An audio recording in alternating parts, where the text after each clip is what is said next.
Great stuff. Thank you, Charles, for the introduction. So following on from Simon's sort of talk there about investing in yourself and going back to basics, one thing that I found quite challenging when I transitioned from recruitment, which was typically a sort of single point of contact sale, into enterprise software sales, was that sort of selling to multiple stakeholders piece. And I looked at this, and I was lucky enough to work with some very successful AEs during my time as a BDR, when I first joined Zuora.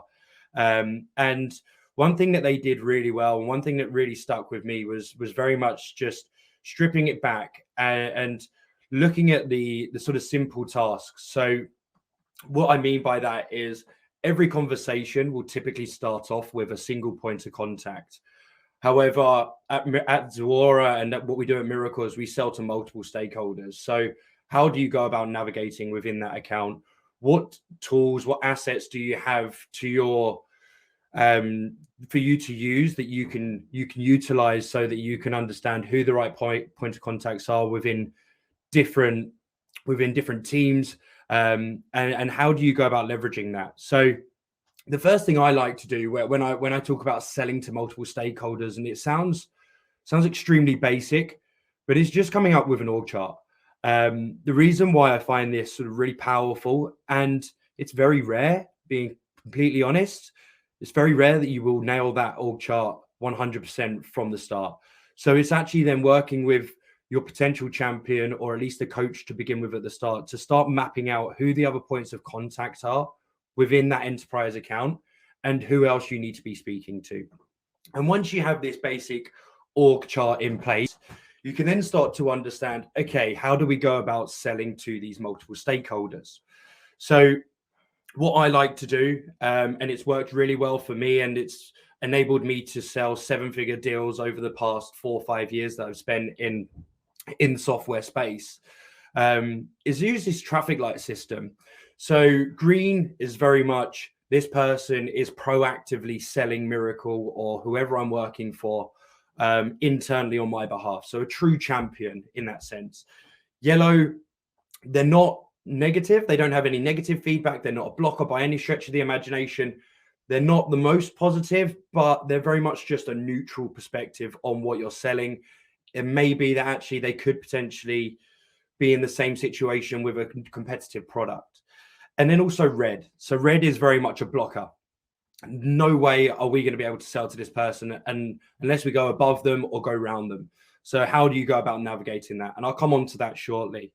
If I leave them as sort of white with a white background, it means that I haven't spoken to them. It means that I need to get to them somehow. They're obviously important. Otherwise, I wouldn't have them in my org chart.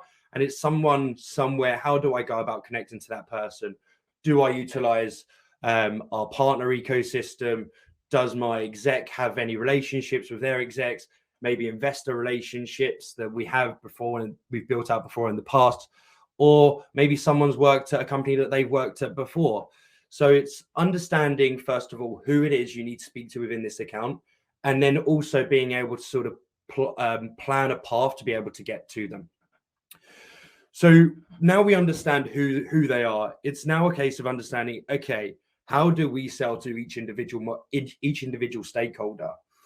As a salesperson, I like to control the process, but actually it doesn't make sense for me to have multiple champions. Just as I don't like to be single-threaded, it's never a good place to be if your customer or your prospect is single-threaded with you. So I like to align my technical team, so my solutions engineer, with their project manager, with their solutions architect, whoever it may be leading it on their side.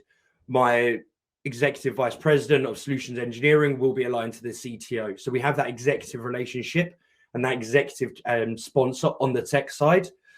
And then on the business side, we then have to look at that as well. So is my CEO or my EVP aligned to their CEO, whoever it may be?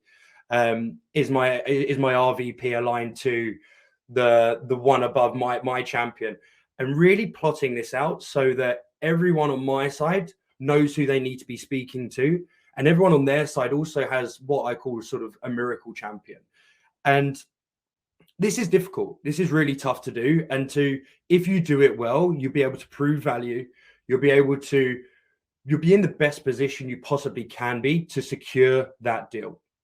And it doesn't always go that smooth, right? Sometimes you will have a blocker. That person may prefer the competitor who's also trying to win this deal.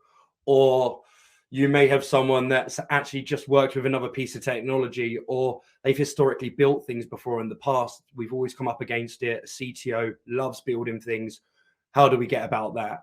So what does that look like? And really understanding this landscape and using your champions, if you have them, your coaches, your influencers, whoever it may be within that account, to understand, okay, the lie of the land, and also what we need to do to get to that person who potentially is a blocker and try and convince them. Or if there's no way of convincing that blocker, how can we get around them?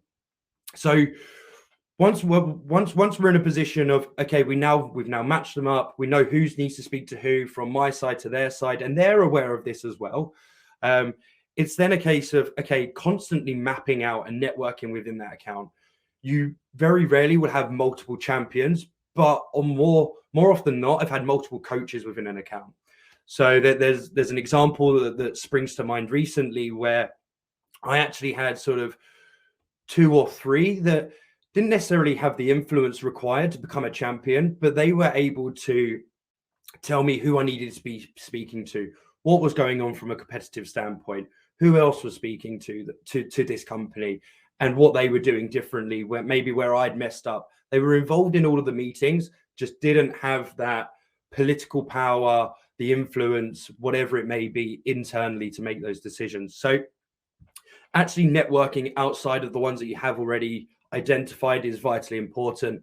And then also outside of that account, there may well be a systems integrator they work with.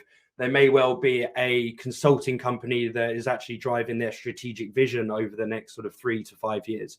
Actually understanding that, and then having your partner sales manager, your partner director, whoever it may be, having a champion as well across all of these different disciplines really has helped me to sign these 7-figure deals that I'm currently working on and have been successful signing before in the past. So I know we've only got 7 minutes, and I think I'm almost at the end here. So just to summarize, there's sort of 5 key sort of steps for me. Is 1, create an org chart.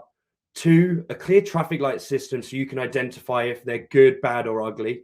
3, making sure that they're mapped to someone within your team who has a similar capability and a similar skill set and is of similar exec presence, exec level to them. Works really well. And then once we've done that, it's a case of, if we all do our jobs correctly and create multiple coaches, multiple champions within this account, we are in the best position we possibly can be to win this deal and drive as much value as possible. Hopefully I haven't waffled too much there. Bit cautious. I think I was about 7 minutes, James. Correct me if I'm wrong. I can talk for a while. So, but no, I'm really looking forward to any questions that there are later. And I'll be joining the networking event after as well with Simon. So thanks for your time. Hopefully you've taken something away from that, because I did a lot of talking there in 7 minutes.